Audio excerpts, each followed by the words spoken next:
नमस्कार, मैं धनंजय कुमार और हमारे विशेष कार्यक्रम जो सुबह 9 बजे करते हैं, हर रविवार बात करते हैं देश की राजनीति पर और हमारे साथ होते हैं सुनील शुक्ल जी। सुनील जी नमस्कार, आपका स्वागत है। देखिए, सबसे बड़ी घटना है वो ये है जो कल हुई कि धर्मेंद्र प्रधान का इस्तीफा आखिरकार हो गया। लंबे समय से ये जिद चला रहा था और राजनाथ सिंह की बात बार-बार दोहराई जाती थी कि हमारे यहाँ इस्तीफे नहीं होते, लेकिन इस्तीफा हुआ और धर्मेंद्र प्रधान को आखिरकार जाना पड़ा। लंबा संघर्ष करना पड़ा विपक्ष को, खास करके कांग्रेस को, समाजवादी पार्टी को। उसके अलावा जो कॉकरोच जनता पार्टी बनी और उसने धर्मेंद्र प्रधान के इस्तीफे से अपनी राजनीति शुरू की और अन्ना आंदोलन की तरह एक आंदोलन ने जोर पकड़ा, बल्कि कहिए कि उससे ज्यादा जोर पकड़ा। सोनम वांगचुक कई दिन आमरण अनशन पर रहे। कई सारे खेल आप सबके सामने है बेचारी। सुनील जी, पहला सवाल तो यही बनता है कि जो राजनाथ सिंह कहा करते थे कि इस्तीफे नहीं होते, इतना लंबा खींचा गया, इस्तीफे नहीं होते और इस्तीफा हुआ फाइनल। इस्तीफा क्यों हुआ? क्या लगता है सरकार को? क्या लगा कि इसको रोक पाना नामुमकिन है? किस तरह से इस्तीफा आपको देखते हैं? धन्यवाद धनंजय जी। इस्तीफा तो जन दबाव का ही परिणाम है। सरकार ने पिछले 25 दिनों से यह कोशिश कर रही थी कि किसी तरह से इसको मैनेज किया जा सकता है, लेकिन वह छात्रों के मन में, युवाओं के मन में जो बात पनप रही थी उसको भांपने में विफल रही। यह सरकार आम युवाओं के नब्ज को जानने में विफल रही। वो अपने नैरेटिव में लगी रही, उस अपने नैरेटिव से उसको वो संभाल लेगी, लेकिन ऐसा हुआ नहीं। जो धर्मेंद्र प्रधान की चिट्ठी है वह भी उनकी असफलता का परिचायक है। अगर आप ये कहते हैं कि युवाओं की भावनाओं को और देश की जनता की भावनाओं का आप सम्मान करते हैं, तो फिर तो आप भावनाएं समझते ही नहीं है। इतना समय लगा आपको इस्तीफा देने में, और इस्तीफा देने के बाद भी आपके पत्र में इस बात का कोई आश्वासन है कि आने वाले दिनों में इस तरह की कोई बात नहीं होगी।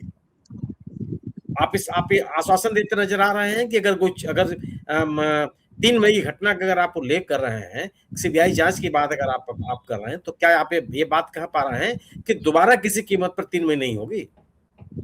इस तरह के प्रयास किए जाएंगे? आपका क्या फिर आप वही आप अपना नैरेटिव चलाने की कोशिश कर रहे हैं, जिसमें आप यह कहते हुए दिखाई दे रहे हैं कि छात्रों का यह आंदोलन देश विरोधी ताकतों के हाथ में न चला जाए। कौन देश विरोधी है वहां? और अगर कोई देश विरोधी वहां है तो उनकी पहचान क्यों नहीं हो पाई अब तक? सरकार के पास कोई तंत्र नहीं था जिससे आप उन लोगों की पहचान कर पाते। अगर आप छात्रों के, युवाओं की भावनाओं को समझते हैं तो आपको उनकी भावनाओं पे हाथ रखना पड़ेगा, उनकी जो पीड़ा है उसको सहलाना पड़ेगा, उनको जो घाव लगा है उसको मरहम पट्टी आपको करनी पड़ेगी, और आपको ये बताना पड़ेगा देश के लोगों के, इन विद्यार्थियों को, कि कुछ भी हो जाए ये हालात नहीं पैदा होंगे। 25 दिन तक अनशन के बाद आपको याद आएगा कि छात्रों की भावनाएं क्या है। इतने लंबे समय तक सड़क के खुले आसमान के नीचे, सड़क की पटरियों पर इन विद्यार्थियों को लेटना पड़ा, पुलिस के आंसू गैस झेलने पड़े, पुलिस की लाठियां झेलनी पड़ी, पैलेट गन्स आपने चलवाए, और उसके बाद भी तब आपको ये बात समझ में आ रही है किस संवेदनाओं की बात कर रहे हैं आप। और ये कोई ऐसा तो है नहीं कि अचानक ये घटना होगी। 2024 में इस घटना को आपने झेला, तभी आपको बात समझ में नहीं आई। 2024 के इसी नीट के पेपर लीक के मामले में जिसको सरकार ने आरोपी बनाया, उसके खिलाफ 90 दिनों तक कोई आपको साक्ष्य नहीं मिला। सरकार उनको जमानत दे के उनको रिहा कर दी। ये आपके जांच करने का तरीका है, और छात्रों युवाओं से जो मुद्दे जुड़े हुए हैं उसके प्रति आपकी संवेदनशीलता है नहीं। आप लोगों को नहीं समझ पाए। आपको लग रहा था कि आप सोनम वांगचुक साहब का संतुलवा देंगे तो फिर एक नैरेटिव बन जाएगा। फिर आपको लग रहा था कि कॉकरोच जनता पार्टी के जो प्रवक्ता लोग हैं उनसे आप बात करने लगेंगे, तब कोई नैरेटिव बन जाएगा। छात्रों से बात करने की कोशिश कहां की आपने? कब किया? जो विद्यार्थी वहां बैठकर कंसर्न कर रहे थे वो कॉकरोच जनता पार्टी के लोगों से बात करने से बात खत्म हो गई। तमाम संगठन है, उन छात्रों के बीच में जाने का साहस क्यों नहीं जुटा पाया? क्या ऐसा हुआ नहीं था क्या पहले? इस देश की सरकारों ने नहीं किया? धरना स्थल पर जा करके जो पीड़ित लोग हैं, धरना दे रहे लोग हैं, उनसे संवाद नहीं कायम किया है सरकारों ने? क्यों नहीं गया? ये हमारे देश के बच्चे हैं। आज स्थिति यह है कि पूरे देश में इस आंदोलन को लेकर के हलचल है। इस देश का शायद कोई ऐसा राज्य हो जहां में प्रदर्शन न हो रहे हो। बड़े शहर तो कोई छूटे ही नहीं है। तो ये अब यह सवाल केवल पेपर लीक का ही मसला नहीं रह गया है। छात्रों ने पूरी की पूरी जो शिक्षा व्यवस्था में एक सड़ांध आ गई है, उसको लेकर के उनके मन में चिंता है। सीबीएसई का जो मूल्यांकन पद को लेकर के लोगों को में नाराजगी, वो तो पेपर लीक का सवाल नहीं है, लेकिन उससे भी ज्यादा गंभीर है। अब किस बात से आप तो सिरे से नकारते रहे हैं, एनआईटी के लोग सिरे से नकारते रहे कि नहीं, सीबीएसई की मूल्यांकन व्यवस्था में कोई गड़बड़ी नहीं हुई है। परिणाम क्या है? जिसको आपके बड़े बड़े विद्वान नहीं बता पाए, एक झारखंड का एक 17 साल के लड़के ने पूरी पोल खोल के रख दी सीबीएसई की, उसके बाद भी आप कोई कार्रवाई करते हुए नजर नहीं आए। छात्रों के साथ जुड़ने की कोशिश कब की आपने? तो ये सवाल, मेरा अपना मानना यह है कि यह इस्तीफा जन दबाव में दिया गया है। और मैं भी आपसे कह रहा हूं कि अगर 2, 4, 6, 10 महीने में अगर कोई चुनाव नहीं होने को होता उत्तर प्रदेश में, बिहार, उत्तराखंड में, पंजाब जैसे राज्यों में, इसको ऐसे ही टालने की कोशिश करते हैं लोग। ये आज सवेरे जंतर मंतर पर आंसू गैस के गोले छोड़े पड़ने। आप उस धरना स्थल पर गए बगैर वहां की भावनाओं को आप समझ नहीं सकते। आप यही कहते रहेंगे कि हम देश विरोधी लोग हैं, अराजक तत्व हैं, जो जिनको कुछ नहीं आता जाता वो पहुंच गए हैं, लड़कियों के ऊपर आप तरह तरह के कमेंट करते रहेंगे। वहां जाकर के आप लोग कि किस वर्ग के बच्चे हैं ये, और उनके मन में किस तरह की पीड़ा है। धर्मेंद्र प्रधान जी ने कहीं ये अफसोस नहीं जताया कि मैं अपने काम में, अपने कर्तव्य निष्ठा में ईमानदार नहीं रह सका, या मैं अपना कर्तव्य नहीं निभा पाया, असफल रहा, ये कहीं पत्र में नहीं।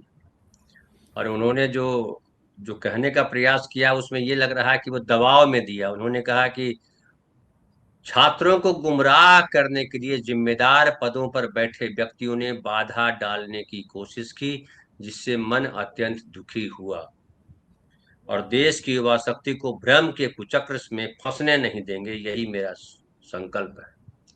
तो मतलब देश को कोई गुमराह कर रहा है, छात्रों को कोई गुमराह कर रहा है। तो सुनील जी, क्या पूरा देश जो है, पूरा युवा वर्ग जो है, वो गुमराह हो जाता है बड़ी आसानी से? कोई नैरेटिव तो चलाया नहीं इसने, चैनल, गटर मीडिया सब आपके पास है, सारे सत्ता के संसाधन आपके पास है। फिर ये कहना क्या उसी तरह से नहीं है जैसे किसान आंदोलन के बाद जो है 13 महीने के बाद 750 किसानों की बलि लेने के बाद नरेंद्र मोदी जी ने कहा था मेरी ही तपस्या में कुछ कमी रह गई है। ये इस बात को स्वीकार क्यों नहीं करते हैं कि हमसे गलती हुई, हम नहीं संभाल पाए? ये इस बात की बात दूसरे पर आरोप लगा करके बचने का रास्ता क्यों तलाश करते हैं? और दूसरी बात, आपने इस्तीफा दे दिया, लेकिन इसके आगे कहाँ? क्या आंदोलन अब खत्म हो जाएगा? हालांकि मैं दीपके का बयान में पढ़ रहा था, उसमें दीपके ने कहा कि हमारे जो है एक 2 और मांगे हैं जो पूरी हो जाएं, और इसके बाद जो है बाकायदा उन्होंने क्या कहा, मैं आपको सुनाता हूँ। ये कह रहे हैं कि मंत्री का इस्तीफा तो हो गया है, लेकिन हमारी 2 और मांगे, हम ऐसे नहीं जाएंगे। कॉकरोच एक बार घुसता है तो निकलता नहीं। जिन बच्चों ने सुसाइड किया उसके परिवार को 1 करोड़ मुआवजा मिले, पुलिस वालों पर एक्शन हो।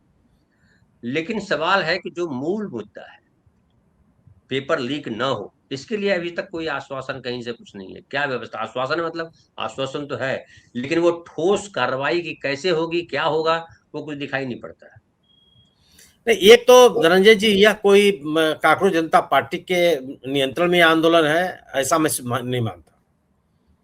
यह आंदोलन इस विषय को लेकर के उस छात्रों को सहमत होना पड़ेगा जो इस आंदोलन में लगे हुए हैं। उन विपक्षी दलों को सहमत होना पड़ेगा जिन्होंने इस आंदोलन के लिए बाकायदे युवाओं में एक जागृति लाई और एक पूरा एक राजनीतिक माहौल बनाया, इस सरकार के खिलाफ एक पॉलिटिकल विमर्श तैयार किया। बिल्कुल सवाल ये सही है कि ये जो आर्थिक सहायता देना है और प्रशासनिक कार्रवाई करनी है, सरकारों के लिए बहुत कठिन काम नहीं होता। लेकिन सवाल इस बात का है कि जो मूल प्रश्न है कि केवल पेपर लीक ही मुद्दा नहीं रह गया है। पेपर लीक तो बड़ा सवाल है ही है। अब पूरी तरह से शिक्षा व्यवस्था को लेकर के सवाल पैदा हो रहा है। इस बात को लेकर पैदा बात हो रही है कि पूरी की पूरी व्यवस्था की शुचिता कैसे व्यवस्थित होगी। और शिक्षा मंत्री धर्मेंद्र प्रधान जी ने अपने पत्र में इसका कोई आश्वासन नहीं दिया। सवाल तो शिक्षा व्यवस्था को लेकर के तब से ही शुरू हो गए थे जब आपने एनटीए का गठन किया। एक ऐसी संस्था आप लेकर के आए जिसकी कोई अकाउंटेबिलिटी नहीं है, संसद के प्रतिनिधियों के प्रति कोई आपकी जवाबदेही नहीं है। एक प्रशासनिक आदेश से आपने एक सरकारी आदेश से आपने उसका गठन कर दिया। ऐसे लोग उस पूरे संगठन में आए जिनके पास परीक्षाओं कराने का या एकेडमिक एक्टिविटीज को चलाते रहने की का कोई अनुभव नहीं था।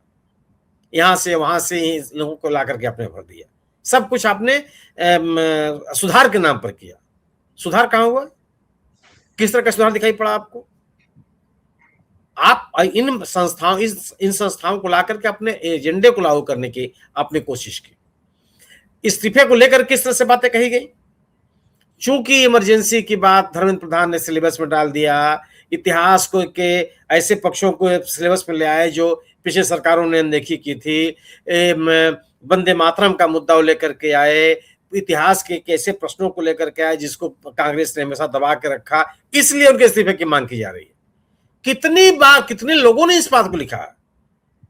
तो ये सुधार का कोई नैरेटिव तो नहीं था। शिक्षा मंत्री को बात करनी चाहिए थी कि हाँ, जो बच्चों के मन में नाराजगी है वह तथ्य के नजदीक है, तथ्यपरक है। सुनील जी, फिर तो अगर ये बात कर रहे हैं पत्र में कि छात्रों को गुमराह किया गया, तो गुमराह करने का काम तो इनके अनुसार कांग्रेस करती रहती है, तो क्या इस्तीफा कांग्रेस के दबाव में दिया है, विपक्ष के दबाव में दिया है, या सीजीपी के दबाव में दिया है? नहीं बात तो देखिए, ये तो या आम छात्रों के दबाव में दिया है, जनमत के दबाव में दिया है, देश में बन रहे राजनीतिक माहौल के दबाव में दिया है, और इसके पीछे भी राजनीतिक दृष्टिकोण है। आने वाले दिनों में विभिन्न राज्यों में होने वाले विधानसभाई चुनाव क्यों है वो? क्योंकि लगभग देश के सभी राज्यों में इस बात को लेकर के मजबूत हलचल है। विद्यार्थी आंदोलनरत है, धरना दे रहे हैं, जुलूस निकाल रहे हैं, नारे लगा रहे हैं और जी जान से लगे हुए हैं, और छोटी मोटी संख्या में नहीं है। कोई भी, आप उत्तर प्रदेश का, आप बिहार का किसी से देख लीजिए, पटना में हंगामा है, छपरा में हंगामा है, सिवान में है, कटिहार में है, कहां कहां नहीं है, बेगूसराय में है। पूरे राज्य के विभिन्न जिलों में इस मुद्दे को लेकर के हलचल मची हुई है, कोई एक जगह नहीं है। पश्चिम बंगाल में हंगामा मचा हुआ है, उत्तर प्रदेश के कई जिलों में है, हरियाणा में है, मध्य प्रदेश में है, छत्तीसगढ़ में है, दक्षिण के राज्यों में है। दरअसल ये पूरी जो स्थिति है वो केवल एक प्रश्न पत्र, एक परीक्षा के प्रश्न पत्र लीक होने का सवाल नहीं है, उनके भविष्य के साथ जुड़ा हुआ सवाल है। अगर आप परीक्षाओं की शुचिता को, आप सीबीएसई का परीक्षा मूल्यांकन को लेकर के क्यों ना बच्चों में नाराजगी हो गई? बाकायदा दिखाई पड़ा ना किस तरह गड़बड़ियां हुई है। ये दिखाई पड़ा कि आपने जो मूल्यांकन पद्धति इंट्रोड्यूस किया, उस मूल्यांकन पद्धति के लिए आपने कोई तैयारी नहीं की, और एक नएपन के नाम पर आपने उसको लाद दिया। जिन परीक्षकों को उस मूल्यांकन में शामिल होना था, उनकी भी बात आप सुनने के लिए नहीं तैयार थे। परिणाम क्या हुआ? मशीनें काम थोड़े करती हैं, तकनीक और प्रौद्योगिकी काम नहीं करती। उस तकनीक और प्रौद्योगिकी का उपयोग करने वाला व्यक्ति कितना सक्षम है, इस पर निर्भर करता है, और आप ऐसी कोई तैयारी नहीं कराई। तो यह जो इस्तीफा है वो निश्चित रूप से जो छात्रों का जन दबाव है उसका परिणाम है। और अगर ये कोई सोच रहा हो कि इससे ये कोई डैमेज कंट्रोल इससे हो जाएगा, यह दूर दूर तक इसकी संभावना मैं नहीं देखता हूं। बल्कि इस इस्तीफे से सरकार के खिलाफ एक पॉलिटिकल नैरेटिव बनेगा कि वो सरकार जो इस्तीफे को लगातार नकारती रही है और इस्तीफे को नकारते रहना अपनी ताकत बताती रही है, वह सरकार झुक गई। उस सरकार को अपनी गलतियों को स्वीकार करना पड़ा। सुनील जी, फिर जो आरोप लगता रहा कि ये सीजीपी वाले को कांग्रेस, ये बीजेपी नहीं खड़ा किया, सोनम वांगचुक मिले हुए हैं, ये भी कल आया, परसों भी चर्चा हुई, कल भी आया, बात हुई कि विवेक तनखा ने जो कांग्रेस के राज्यसभा सांसद हैं, उन्होंने ही सोनम वांगचुक से मीटिंग करवाने की व्यवस्था की, और जो नड्डा साहब मिले और जितेंद्र सिंह मिले, तो ये मिल करके इन्होंने करवाया, सब अरेंज्ड है, मैनेज्ड है, तमाम चीजें हैं, ये आरोप लगा। और अब जो है ये है कि क्या आपको लग रहा है कि इस इस्तीफे के बाद सीजीपी एक नई पार्टी के तौर पे खड़ी होगी? क्या बीजेपी ने, अगर ऐसा होता है तो बीजेपी एक कामयाबी हासिल कर रही है कि एक और धुरी खड़ा कर रही है कांग्रेस के खिलाफ? उत्तर प्रदेश चुनाव में इसका असर होगा। अगर सीजीपी समझिए राजनीतिक पार्टी के तौर पे वहां उभरती है, तो क्या उसका नुकसान जो है विपक्ष को नहीं होगा? क्या बीजेपी को इसका फायदा नहीं मिलेगा? क्या कटिहार में जो छात्रों का आंदोलन हुआ वो सीजेपी के माध्यम से हुआ? क्या बेगूसराय में जो छात्र सड़कों पर उतरे वो सीजेपी का परिणाम है? क्या इलाहाबाद में जो लड़के सड़कों पर निकल करके आ रहे हैं वो कांग्रेस जनता पार्टी की प्रेरणा से आ गए? क्या लखनऊ में जो छात्र प्रदर्शन कर रहे हैं वो कांग्रेस जनता पार्टी के कारण से लोग सड़कों पर आए? कांग्रेस जनता पार्टी के बहुत पहले से कांग्रेस और विपक्षी दल पेपर लीक का मसला हो, चाहे सीबीएसई का मसला हो, चाहे पूरी शिक्षा व्यवस्था का मुद्दा हो, वो सड़कों पर है। विपक्षी दल सड़कों पर है। 3 मई की घटना है पेपर लीक का विषय, और 11-12 के जून में राहुल गांधी ने कोटा में एक जनसभा कर दी, छात्रों की बड़ी जनसभा की, बड़ी संख्या में विद्यार्थी वहां निकल करके आए। जो विद्यार्थी परीक्षा लीक को लेकर के परेशान थे, ऐसे विद्यार्थी दुर्भाग्यवश जिन्होंने अपनी जान गंवा दी, उनके परिवारों से विपक्ष के नेताओं ने, राहुल गांधी ने उनसे बात किया। सीबीएसई की परीक्षा मूल्यांकन को लेकर के जिन बच्चों में नाराजगी थी, उन बच्चों को बुला करके उनसे बात की, उनके अभिभावकों से बात की। देश के विभिन्न राज्यों में जो विपक्षी दल हैं वो छात्रों के साथ संवाद करते नजर आए। ये कोई ऐसा नहीं है, मैं इसको स्वीकार नहीं करता कि ये कोई कांग्रेस जनता पार्टी के कारण से इतना बड़ा आंदोलन खड़ा हो गया। ये इस पूरे आंदोलन के लिए राजनीतिक दलों ने एक भूमिका तैयार की, विपक्षी दलों ने बाकायदे उसके लिए काम किया, लोगों के बीच में गए, लोग छात्रों छात्राओं से उन्होंने संवाद कायम किया और उनके साथ अपनी संवेदनाएं जोड़ने की कोशिश की। कोटा का जो छात्रों की गूंज करके एक संगठन जो कार्यक्रम किया राहुल गांधी ने, क्या वो सीजेपी की वजह से हुआ? जो देहरादून में राहुल गांधी का कार्यक्रम हुआ जिसमें टूट करके बच्चे शामिल हुए, उनके अभिभावक शामिल हुए, क्या वो कांग्रेस जनता पार्टी के द्वारा जो तैयार किया गया राजनीतिक माहौल उससे मिल गया? कांग्रेस जनता पार्टी देश के विपक्षी दलों के द्वारा तैयार किए गए एक माहौल के में शामिल होने की उसने कोशिश की, उसकी वजह से माहौल तैयार हुआ। मैं तो इससे सहमत नहीं हूं। और अगर अगर अगर अगर कटिहार का आंदोलन सीजेपी के माध्यम से है, बड़ी पार्टी बन जाएगी सीजेपी। अगर गुवाहाटी का आंदोलन सीजेपी के माध्यम से है, बड़ी पार्टी बन जाएगी। अगर इलाहाबाद के विद्यार्थी सीजेपी के लीडरशिप में बाहर आ रहे हैं, स्वाभाविक सी बात एक बड़ा संगठन खड़ा हो जाएगा।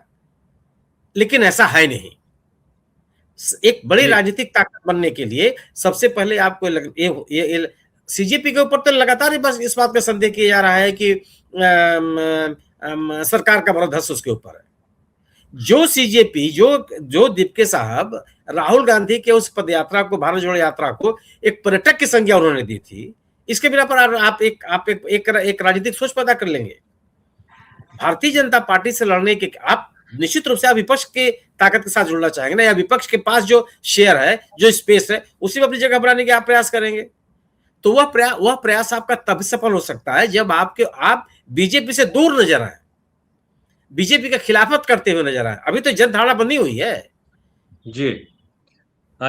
इसमें ये था कि जो परसों मीटिंग हुई जेपी नड्डा के साथ, जितेंद्र सिंह के साथ, सीजेपी के जो प्रवक्ता हैं उनकी, उसमें हुआ कि एक दो मांगे मान ली हैं सरकार। एक मांग ये थी कि जिन छात्रों ने आत्महत्या की है उनके परिजन को जो है 1 करोड़ नहीं रुपया स्वीकार नहीं किया धनंजय, जिसको स्वीकार नहीं किया उन्होंने कहा कि हम इसके आंकड़े जुटाएंगे, रिपोर्ट मंगाएंगे, फिर उसमें हम निर्णय करेंगे। जो मुकदमे, जो बच्चों के खिलाफ मुकदमे दर्ज हुए हैं उनको वापस लेने का सवाल है, उसमें भी कैटेगोरिकली उन्होंने नहीं कहा कि हम वापस लेंगे और किसी विद्यार्थी के साथ कोई उत्पीड़न नहीं किया जाएगा। हाँ, लेकिन सीजीपी ने भी कहा, और जो उन्होंने कहा कि एक सहमति बनी है इस पर कि उस पर तैयार है, लेकिन धर्मेंद्र प्रधान के इस्तीफे को लेकर के हुआ कि हम सरकार से बात करके बताएंगे, ऐसा कहा था।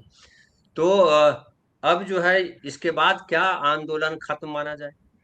जो कांग्रेस ने एक बेसिक लीड लिया कि जिन छात्रों पर पुलिस ने लाठीचार्ज किया, पुलिस को बर्बरतापूर्ण तरीके से मारपीट की, उस पर कार्रवाई हो, क्या वो मांग खत्म हो जाती है? क्या देश के जो बाकी जो हिस्सों में जो आंदोलन हुआ, जो स्वतंत्र तौर पे छात्र निकल करके आए सड़कों पर, इसके बाद शांत बैठ जाएंगे और सरकार फिर से अपने उसी ट्रेंड में चली जाएगी जिस तरह ट्रेंड में सरकार चलती रही मनमाने पूर्ण तरीके से?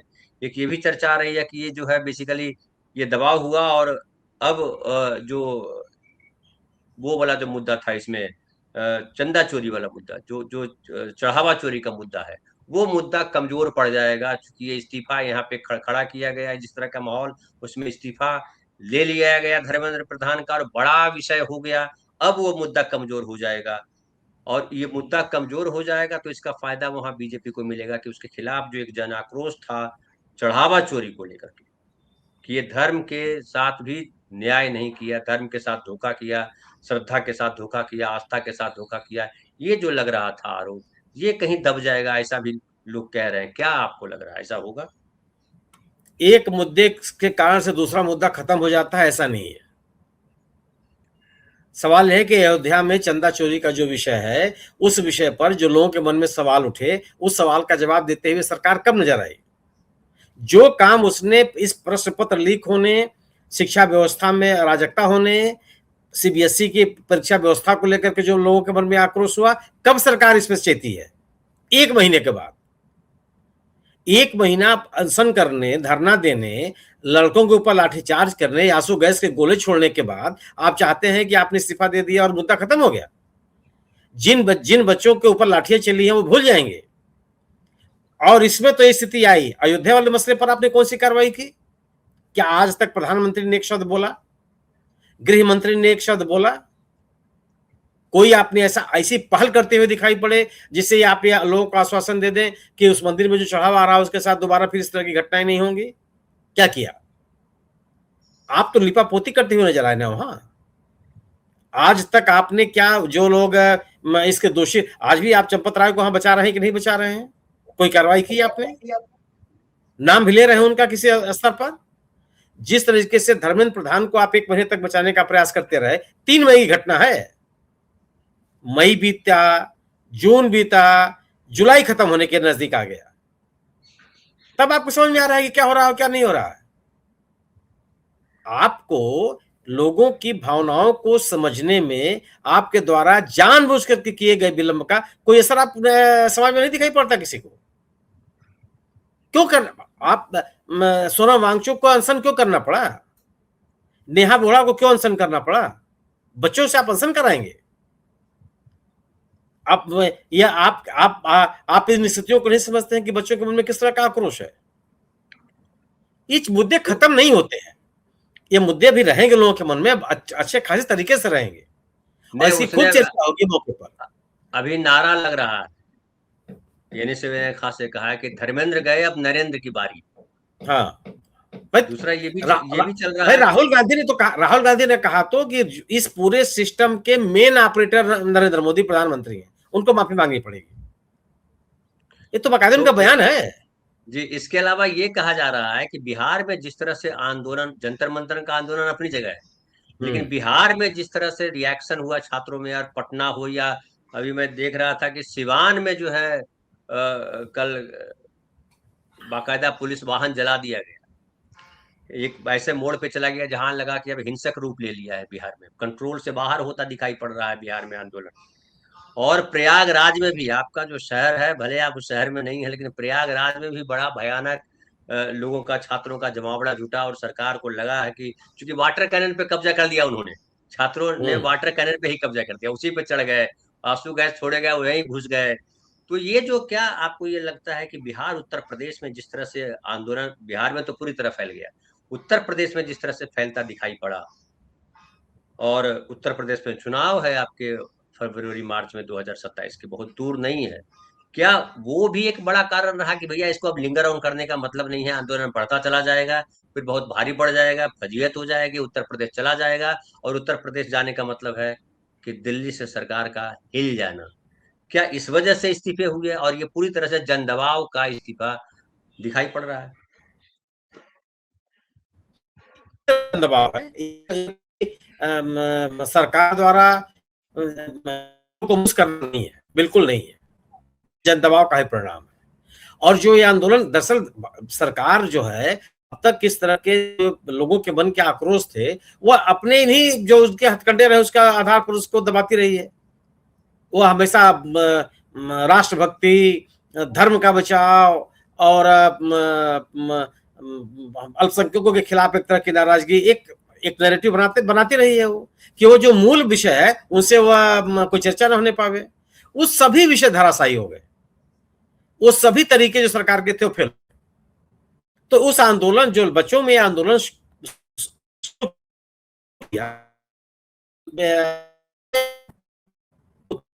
हमारे से कोई ऐसा जिला नहीं है जहां हलचल न मची हुई हो, जहां बच्चे सड़कों पर निकले हुए हो, खूब निकले हैं।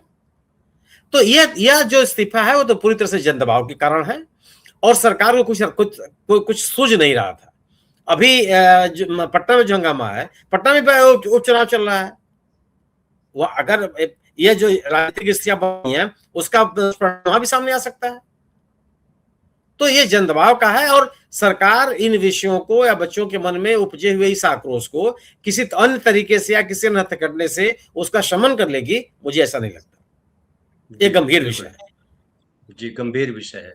और किसी के इस्तीफा दे देने भर से जो है, इस्तीफा तो ये हुआ कि आपने जिम्मेदारी स्वीकार की कि हाँ, हमसे चीजें नहीं संभली। हालांकि जो शिक्षा मंत्री उन्होंने ऐसा नहीं कहा। अब राहुल गांधी कह रहे हैं कि नरेंद्र मोदी जी को माफी मांगनी चाहिए। और जो देश के छात्र, पूरे देश में छात्रों पर जिस तरह से लाठियां चली पुलिस के द्वारा, दिल्ली हो या पटना हो या और दूसरी जगह हो, उसके लिए लोगों पर मुकदमे दर्ज हो।